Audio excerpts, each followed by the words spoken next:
We provide a 3-course vegetarian meal for up to around 60 clients per two sessions a week, Mondays and Wednesdays.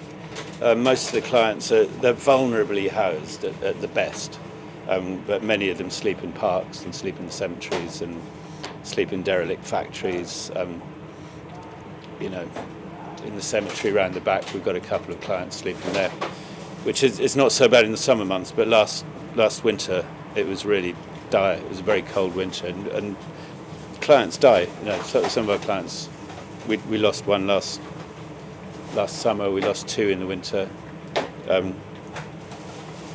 So it's no fun, and they're not just people after freebies. They actually really need food and advice and shelter. And we try and help them as much as possible, but we've just lost our funding from the local authority. We don't get any money from Hackney anymore for our welfare advice worker. So we try and give advice as best we can, but we haven't got a qualified advice worker anymore. But we do provide a space for other organisations and agencies to come and sort of piggyback on the back of us. We've got a TB worker from the local hospital, tuberculosis. The popular perception that TB has gone away, and in fact that's far from the actual truth. Anybody can get TB, and in inner city areas it can be quite a problem. The drop-in is particularly important because some people are much more vulnerable and susceptible to getting TB than others, and this is quite often can be to do with your lifestyle. If you're homeless, you're on the streets, you haven't got a good diet, and you're perhaps sleeping in squats with lots of other people or in poorly ventilated areas or sharing paraphernalia with people, then you're much more likely to get TB. What we're trying to do is to intervene early with groups such as these sort of invisible, hard-to-reach homeless groups, and screen them so that we can actually find out who has got TB, how widespread TB is, and get them into treatment as soon as possible. And we've got a mobile X-ray unit comes around because a lot of people have chest problems because they're sleeping out. It's difficult for them. Got a chiropodist, a barber, health visitor. So it's a useful space for people to come and they can sort of capture up to 50 or 60 people at a time, so they can do a lot of good in a short space of time. So we've managed to develop a really good relationship with North London Action on Homelessness, and we've been coming for a few years now. At one point we carried out a massive screening, particularly amongst the Eastern European users, because of concerns about their physical health. And that was very useful for us. First of all, we could identify who had active disease, but we'd also see how many people had what we call latent disease, sort of dormant in them, but not yet active. It's run almost entirely by volunteers. I mean, I'm the manager and the chef is paid as well, but everybody else gives their time for free. And most of them have got jobs. They work very hard during the day and they come here in the evening and work really, really hard here for 3 or 4 hours. So we rely on them a lot, and that's the time people give, and the other way we keep going is the money people give, and we do rely on voluntary contributions from people. Don't get any state funding at all. We've got an A10 Eastern European outreach worker, English classes for our Eastern European clients. So there's a lot going on. It's not just food. They have to have money first when they come here. If they don't start working as soon as they come here, they're spending all their monies and they end up in the streets as homeless people. So once they're in the streets, it's very difficult to get back, to go for appointments, for job appointments, to go for interviews. It's very difficult to get from the doorways where they're sleeping to get into interviews. It's difficult because of the language barrier, of course. And this is why I have to phone for them everywhere. Some of them are going to English courses, but majority are not, because the distances are very big here in London and we cannot afford to travel. Being homeless, you cannot have control over your things. People are losing the passports or the IDs, the documents. We try to help them to replace them. We go with them to the embassies. We work through a scheme that provides them with passport for free. We have a small laptop. We provide them with. We have a small telephone that everybody uses, and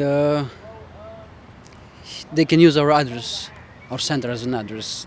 Their mail letters come on this address. I accompany them to all their appointments. We provide them with bus tickets because they cannot afford to buy any bus tickets, having no money.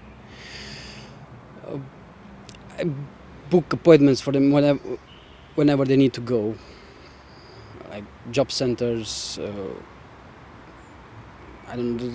other organizations, specialized organizations like Crisis, for example. Last week we had a Polish gentleman, a very good gardener. We found a job for him. I took him for an interview. I translated for him. Pleased to say that he got the job. I tell clients about their rights in the UK. I also refer Polish clients to other centers for homeless people, like Delo Center or Crisis or Mana Center. I refer them to AA meetings if they are interested. We also have English language session after the dinner. I try to teach some basic English to our clients, Polish mainly. And it helps clients to get their confidence up. I do a lot of things with translating. I translate between Polish clients and drug and alcohol worker. Also, I try to translate some official letters for clients, or I'm trying to help them to fill in some forms or understand the letters they get like from bank or from Inland Revenue. They come here mainly for the food and the advice and the clothes. But there's another really important thing is that they get a lot of respect from us. My very first day when I'd lost my job and life was a bit rubbish and I was skint, and for the very first time in my life I had to go to a charity handout, and I can vividly remember that very first day. But when you go inside, you're straight away, everybody treats you with basic courtesy, basic respect. The table's laid, it's like you come inside and you sit down and, you know, somebody waits on you, and that's just fantastic. And that, to me, that is representative of so much that they do at this place that's right, and it treats the people who its users very, very well, without exception. This charity has been established in this little part of North London. It's got loads of links with other local groups. They receive donations for food. They're in touch with other church groups and stuff, and they've maintained that kind of relationship with their geographical area through hard work over a considerable period of time. And I think that sets them apart from a lot of other providers of charity.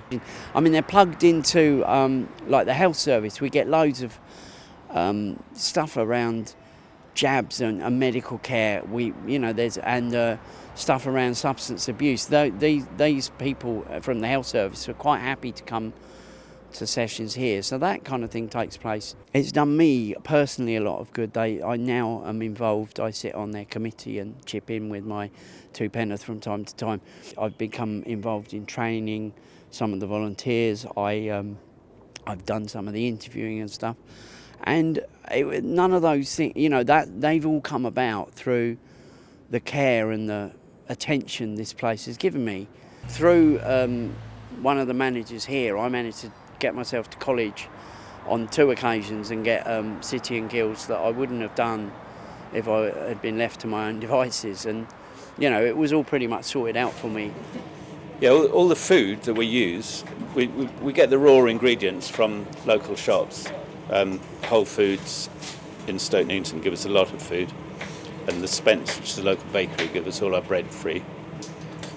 So we do rely. We don't spend an awful lot of money on food because we get fantastic food given to us by the local community. In fact, we're supported really well by the local community. So we've got no problem with food. We have got a problem with funding because we're just constantly filling in applications, funding applications, and we're only really a few months away ever from closure.